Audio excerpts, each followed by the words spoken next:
Assalamu alaikum wa rahmatullah et bienvenue dans cette nouvelle leçon.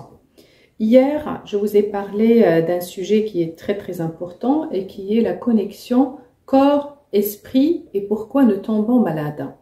Aujourd'hui, Inch'Allah, je vais vous parler des maladies modernes dont souffrent la plupart d'entre nous, les addictions. Je n'entends pas par là que vous souffrez d'une addiction personnellement, mais nous connaissons tous quelqu'un pour qui c'est le cas. Une addiction est définie comme tout ce qui vous éloigne d'un mauvais sentiment en vous procurant du plaisir. Même si c'est très bref, eh bien c'est le cas.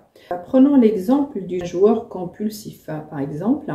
Les quelques minutes où il pense gagner et remporter l'argent qui résoudra tous ses problèmes provoquent un bref changement qui transforme en fait un mauvais moment en plaisir et il ne s'arrête plus. C'est donc une addiction. Donc, quelles sont également les autres? Je suis sûre que vous connaissez les plus évidentes comme l'alcool, la drogue, le jeu, le sexe aussi, la nourriture, le shopping aussi, hein, c'est une addiction dangereuse. Il y a aussi le vol, hein, il y a qui sont vraiment accros au frisson du vol à l'attelage. Il y a des clients qui sont dépendants aux relations sexuelles interdites, bien qu'ils aient un mariage heureux.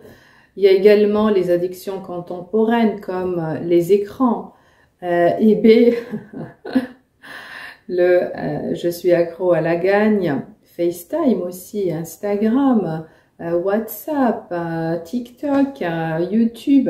Il y a tellement d'addictions de nos jours. Donc, qu'est-ce qui les cause à toutes ces addictions? En fait, on pensait avant qu'il s'agissait d'un équilibre chimique dans le cerveau, mais ce n'est pas le cas parce que, d'ailleurs je vous assure que c'est vrai, il s'agit en fait d'un manque de connexion avec les autres.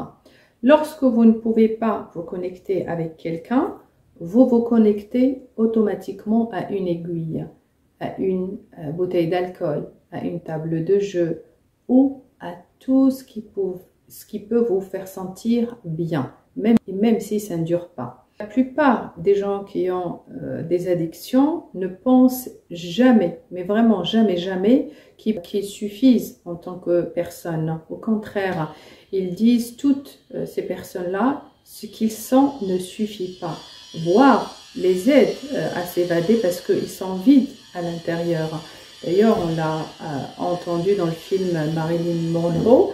Elle disait que le seul moment où elle se sentait bien, c'est quand elle avait les relations sexuelles. Elle passait d'une personne à l'autre, cherchant inlassablement une connexion parce que à l'intérieur, elle sentait rien. Quand elle était orpheline, en fait, elle en a perdu une majeure très tôt qu'elle a ensuite cherché chez les autres.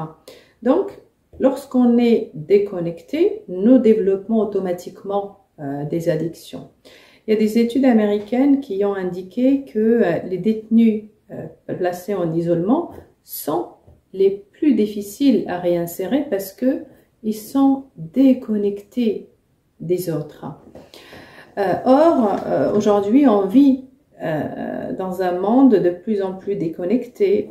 Par exemple, on travaille à domicile, on commande en ligne, nous connaissons de moins en moins nos voisins. Ces personnes déconnectées, en fait, ils se connectent à quelque chose et ils finissent par développer une addiction et finir par se marginaliser. En fait, et nous, on considère ces gens-là faibles et incompétents alors que c'est faux, complètement faux. Ils sont juste fragiles. Souvent, c'est vraiment des âmes fragiles et sensibles. D'ailleurs, de nombreux artistes sont accros à la drogue, à l'alcool, comme les peintres, comme les musiciens, les acteurs de cinéma, parce que c'est des êtres fragiles, vraiment pour une raison ou pour une autre. Ils ont manqué de connexion dans leur enfance. Ils n'ont pas connu leur père, par exemple, ou leur mère. Et ce qui se passe, c'est qu'ils essaient de se connecter avec leur public sans que ça fonctionne pour autant. Donc, si vous voulez aider les gens à ne pas développer d'addiction, alors créez plus de connexion parce que c'est très important. Il ne s'agit pas seulement de vous, hein, mais vous pouvez avoir une nièce, un neveu, un frère, une sœur, un voisin, je ne sais pas, un ami dépendant. Vraiment, hein, vous n'avez pas idée du pouvoir et de l'aide que vous pouvez lui apporter juste en l'apprenant, en le guidant ou en l'orientant vers plus de connexion. Croyez-moi, ça va le libérer parce que en faisant comme ça, vous aurez déjà très bien agi. En fait, le succès de la thérapie de groupe réside dans la connexion. Vous pouvez par exemple avoir une addiction à quelque chose aussi simple que votre téléphone ou votre ordinateur. Si jamais vous êtes parent et vous avez des enfants accros à l'iPad et que vous n'arrivez pas à leur retirer, ou si éventuellement vous avez des enfants anorexiques ou le contraire accros à la nourriture ou laxatifs, alors sachez déjà que c'est une situation qui est vraiment alarmante, mais qui est due à la connexion. La seule chose qui vous rendra vraiment heureux, eh bien, c'est la connexion avec les autres. Si par exemple, vous êtes une femme et que vous êtes accro au shopping, que vous allez tous les jours dans les magasins et que vous adorez cette sensation, alors je vous recommande d'arrêter, ouvrez votre garde-robe, jetez un œil en disant « j'ai 20 paires de chaussures. Si j'achète une autre, cela me rendra-t-il heureuse ?» Bien sûr que non. Vous avez déjà ce que vous avez besoin. Et si ça vous rendait vraiment heureuse, pourquoi auriez-vous besoin de plus? Ce qui vous rend heureux, ce sont les gens. Invitez vos amis chez vous et échangez vos affaires afin de pouvoir surmonter cette addiction.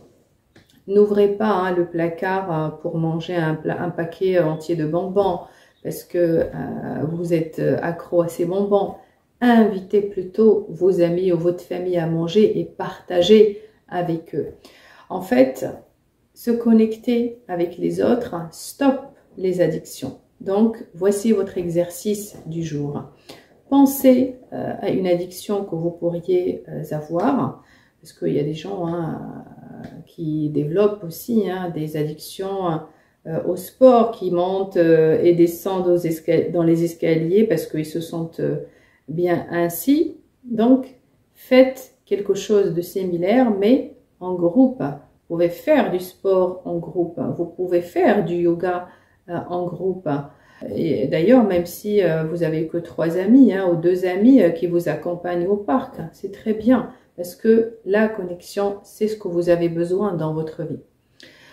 Disons que si vous êtes accro au shopping, et que vous faites partie de ces gens qui font les magasins quotidiennement et que vous déballez même pas vos articles, eh bien, vous ferez mieux d'échanger vos biens.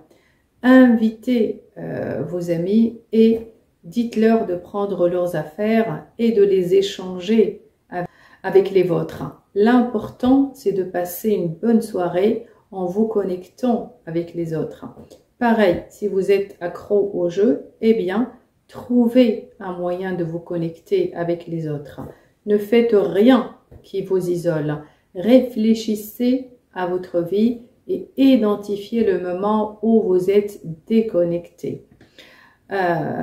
Souvenez-vous, peut-être que quand vous étiez enfant, votre mère n'était jamais là et que vous étiez obligé de vous enfermer dans votre chambre pour manger des bonbons, boire des sodas ou regarder la télé.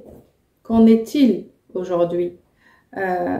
Est-ce que vous passez votre temps sur Netflix, boire des sodas et manger des bonbons ou des chips? C'est une habitude. Vos placards sont remplis de bonbons et de sodas et vous passez votre temps sur Netflix. C'est une addiction parce que même si vous avez des choses à faire, vous regardez quand même des séries. Encore et encore et encore, vous répétez cela. Il est vraiment très important que vous vous connectiez aux gens. Pareil, une autre excellente chose à faire, si jamais vous êtes sur le point de manger un énième gâteau ou de boire un verre de vin ou faire flamber votre carte de crédit, c'est de prendre conscience que vous le faites parce que vous êtes déconnecté. Sachez que vous pouvez à tout moment vous déconnecter. Et d'ailleurs, il y a beaucoup de groupes de soutien qui fonctionnent. Parmi ce groupe-là, c'est notre tribu. Sinon, cherchez sur Internet les associations dans le domaine de votre addiction. Il y a même des groupes en ligne qui sont voilà, pas ouverts pour tout le monde. Pourquoi? Parce qu'il n'y a rien de tel que de se connecter avec les gens. Cherchez à rejoindre des groupes réels, par exemple un club de lecture, un groupe de marche, de randonnée pédestre, promeneurs de chiens, des sœurs musulmanes, peu importe le groupe, cherchez à sortir de votre addiction en vous connectant avec les gens. Et si jamais un membre de votre famille est dépendant, alors surtout ne l'excluez pas. Ne dites jamais je ne veux pas l'inviter parce qu'il est toujours saoul, parce que vraiment c'est la pire des choses que vous pouvez lui faire. Aimez-le, dites-vous qu'il est fragile et invitez-le. Plus vous le serrez dans vos bras et plus vous lui donnez de l'amour, plus il s'éloignera de son addiction. Ce n'est pas facile, certainement, et ça ne se fait pas du jour au lendemain, ça c'est certain. Mais lorsque vous comprenez ce qui se cache derrière les addictions, eh bien, tout change, croyez-moi. Il y avait des alcooliques qui ont vraiment pu arrêter de boire comme ça. Il y a des toxicomanes aussi qui ont arrêté la cocaïne du jour au lendemain. Pareil, des gens qui prenaient de l'héroïne et qui ont arrêté nettement comme ça, en disant que ça leur manquait même pas. Mais en fait, quand ces gens-là se connectent à un groupe, voilà, ils apprennent à s'aimer parce que souvent ils se détestent, ils sont seuls et en réussissant à se connecter, eh bien ça change tout. Il y avait un toxicomane qui racontait que un jour il a trouvé un chiot dans la rue à qui on avait donné du Valium parce que elle était trop jeune pour se séparer de sa mère. Ce monsieur a emmené le chien chez le vétérinaire et il l'a aidé à se sevrer.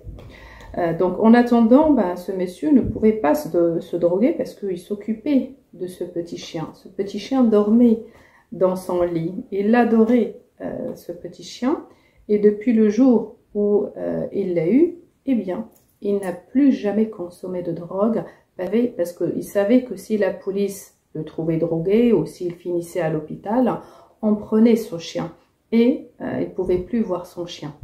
Donc, pour vous dire que si la connexion avec un chien l'a aidé à se sevrer de son addiction, alors que pensez-vous que la connexion avec une autre personne puisse faire? C'est votre exercice du jour.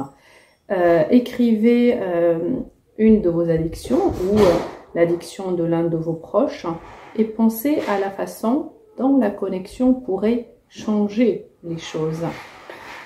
Sachez aussi que les grandes différences se produisent vraiment ainsi et c'est vraiment très important aussi que vous partagez tout ça avec la tribu parce que vous n'avez vraiment pas idée des personnes qui sont déconnectées dans cette tribu ou des personnes qui se battent comme vous. Il y a peut-être des mères célibataires qui ont besoin de se sentir connectés. Il y a peut-être des gens loin de leur famille, vivant loin de chez eux, qui ont besoin de se sentir connectés. Alors, pensez que si vraiment vous pouvez vous connecter, ne serait-ce qu'avec une seule personne, eh bien, vous pouvez l'aider à guérir son addiction. N'oubliez surtout pas que si une personne sur Terre se sent un peu mieux grâce à vous, eh bien, votre vie a du sens et en vaut la peine. Le Coran, il dit que changer la vie d'une personne revient à changer le monde entier. Donc, connectez-vous à notre tribu. Aidez les gens qui ont des addictions autour de vous et laissez-les vous aider aussi à leur tour parce que c'est vraiment très intéressant et puissant à la fois. Demain, Inch'Allah, on parlera de quelque chose qui est vraiment révolutionnaire. Rappelez-vous du mot. Cette chose a changé la vie de beaucoup de clients. Il s'agit du rôle, de la fonction, du sens, ainsi que de l'intention et de la mission des maladies. Sachez que vos maladies, vos maux et vos douleurs, ils ont une mission. On va l'identifier demain, Inch'Allah, et on va pouvoir la surmonter ensemble. Sachez que ça va être juste très passionnant. Donc d'ici là, je vous dis à demain.